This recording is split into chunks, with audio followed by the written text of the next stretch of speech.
Roy animation के channel पे एक बार आपका फिर से स्वागत है गाइज। आज के क्लास में हम लोग सीखेंगे टाइप टूल को कैसे हम लोग यूज कर पाते हैं। ठीक है, तो चलिए बढ़ते हैं हम लोग एडोब इलस्ट्रेटर सॉफ्टवेयर की तरफ और देखते हैं कि टाइप टूल हम लोग कैसे यूज करते हैं। ठीक, तो यहाँ पर टाइप टूल का ऑप्शन है। ऑप्शन पर अगर आप लेफ्ट क्लिक करके होल्ड कीजिएगा तो टाइप टूल के अंदर जितना भी ऑप्शन है वो आपको दिखाई देगा। ठीक, तो हम लोग टाइप टूल क्लिक कर देंगे। जैसे ही टाइप टूल पर क्लिक करेंगे वैसे ही हम यहाँ पर ऑप्शन आ जाएंगे। इसका टाइप टूल पर क्लिक करते ही इसका अपना एडजस्टमेंट का जो ऑप्शन है वो ऊपर आ जाएगा। वहां से हम लोग इसका जो भी टेक्स्ट टाइप करेंगे उसका साइज हम लोग यहाँ से एडजस्ट कर सकते हैं और यहाँ पर टाइप करके भी जो है साइज बढ़ा घटा सकते हैं। ठीक है, तो हम लोग साइज ले लेते हैं 72।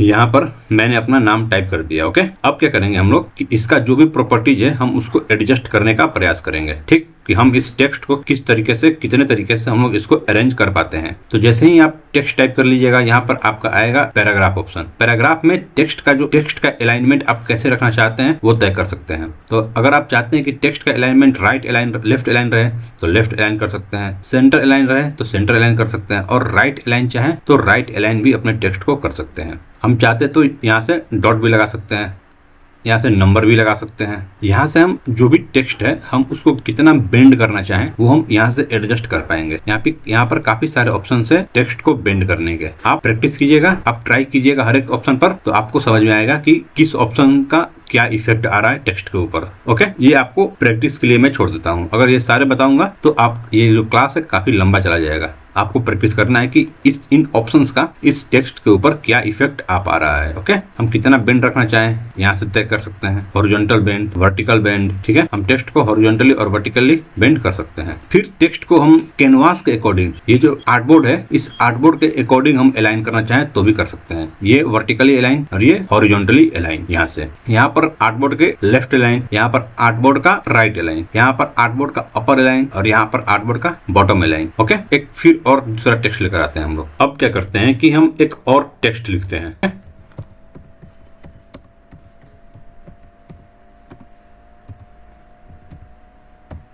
ठीक, हम अब यहाँ पर जो टेक्स्ट है इसके प्रॉपर्टीज पैनल को एडजस्ट करके देखेंगे कि क्या इफेक्ट हम ला पाते हैं। तो यहाँ पर इसका कैरेक्टर पैनल जो दिया हुआ है हम इस कैरेक्टर पैनल का यूज करके देखेंगे कि इस टेक्स्ट के ऊपर क्या इफेक्ट आ पा रहा है। यहाँ से आप जो टेक्स्ट लिए हुए हैं उसका फॉन्ट चेंज कर सकते हैं। ठीक है, कोई भी फॉन्ट अगर आप रखना चाहें तो यहाँ से आप चेंज कर सकते हैं। जो फॉन्ट आप लिए हैं उस फॉन्ट में किस तरह का टेक्स्ट रखना चाहेंगे, उस फॉन्ट को आप बोल्ड रखना चाहेंगे, सेमी बोल्ड, इटैलिक, या फिर जो आपको सही लगे वो प्रॉपर्टीज आप सिलेक्ट कर सकते हैं। यहाँ से जो है हम जो भी टेक्स्ट है उसका साइज बढ़ा सकते हैं। ठीक है, ओके, यहाँ से दो टेक्स्ट के बीच में डिस्टेंस हम लोग एडजस्ट कर पाएंगे कि हमको जो दो टेक्स्ट है, दो वर्टिकल टेक्स्ट के बीच का जो डिस्टेंस है वो हम लोग यहाँ से एडजस्ट कर पाएंगे। यहाँ से हम लोग क्या करेंगे कि कोई जो लेटर है, लेटर के जो बीच का जो डिस्टेंस है, लेटर के बीच का डिस्टेंस वो हम लोग यहाँ से एडजस्ट कर पाएंगे इस ऑप्शन से। और यहाँ से हम लोग दो वर्ड के बीच का जो डिस्टेंस है उसको हम लोग एडजस्ट कर पाएंगे।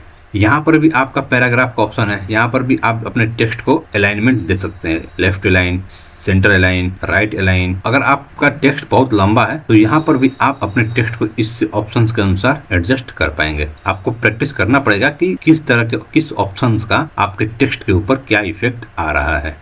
यहाँ से आप डॉट्स लगा सकते हैं, यहाँ से आप नंबरिंग लगा सकते हैं। जो ऊपर दिया हुआ था वो सब चीज यहाँ पर दिया हुआ है। ओके, यहाँ से आप जो भी टेक्स्ट है उसका स्ट्रोक यहाँ से एडजस्ट कर सकते हैं, स्ट्रोक का कलर सेलेक्ट कर सकते हैं आप, यहाँ से फिल का कलर जो है वो भी सिलेक्ट कर सकते हैं आप। यहाँ से आपका जो टेक्स्ट है उसमें ओपेसिटी कितना रहेगा वो आप यहाँ से सिलेक्ट कर सकते हैं। यहाँ से आप ओपेसिटी एडजस्ट कर पाएंगे। तो टेक्स्ट को एडजस्ट करने के लिए, टेक्स्ट के अंदर कोई भी चेंज करने के लिए काफी सारे ऑप्शंस जो है वो दिए हुए हैं। आपको प्रैक्टिस करना पड़ेगा, जितना ही प्रैक्टिस कीजिएगा चीजें उतनी ही आपको समझ में आएंगी। अब क्या करेंगे हम लोग, अब देखते हैं हम लोग type on a path tool. अब हम किसी पाथ के ऊपर टाइप कैसे करेंगे वो देखेंगे। हम पहले कोई शेप ले लेते हैं।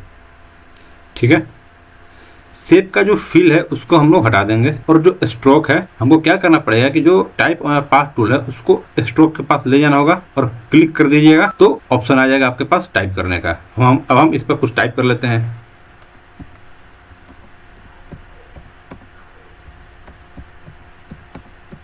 हम लोग कोई पाथ बना लेते हैं पेन टूल से।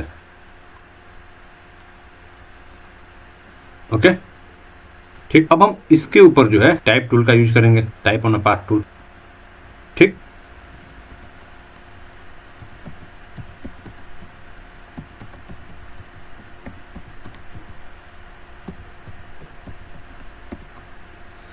तो आप देख सकते हैं कि ये जो टेक्स्ट है हम उसको किसी पाथ के ऊपर कैसे लिख पा रहे हैं। ओके, अब हम क्या सीखेंगे कि किसी भी टेक्स्ट को किसी इमेज या किसी शेप में कैसे कन्वर्ट करें। ठीक है, हम इस टेक्स्ट को एक शेप में कन्वर्ट करेंगे। इसके लिए क्या करना पड़ेगा, आपको जाना होगा ऑब्जेक्ट मेन्यू में और वहां पर एक ऑप्शन दिखेगा आपको एक्सपेंड का। एक्सपेंड पर आप जैसे ही क्लिक कीजिएगा वैसे ही आपको एक्सपेंड पर आप जैसे ही क्लिक कीजिएगा तो वैसे ही इस टेक्स्ट को ऑब्जेक्ट में कन्वर्ट कर देगा। ओके कर दीजिएगा, तो आप देख सकते हैं कि ये जो है ये जो टेक्स्ट है वो एक शेप में कन्वर्ट हो चुका है। अब हम इस शेप के अंदर कोई भी चेंज ला सकते हैं आसानी से। ठीक, आप देख सकते हैं कि हम किस तरह से दो पॉइंट को सिलेक्ट करके हम टेक्स्ट को एडजस्ट कर पा रहे हैं। ओके, ऐसा काम आप टाइपोग्राफी के अंदर कर सकते हैं आसानी से। धन्यवाद गाइस, आज का क्लास मेरा समाप्त हुआ। उम्मीद है कि आपको टाइप टूल समझ में आया होगा। Thank you.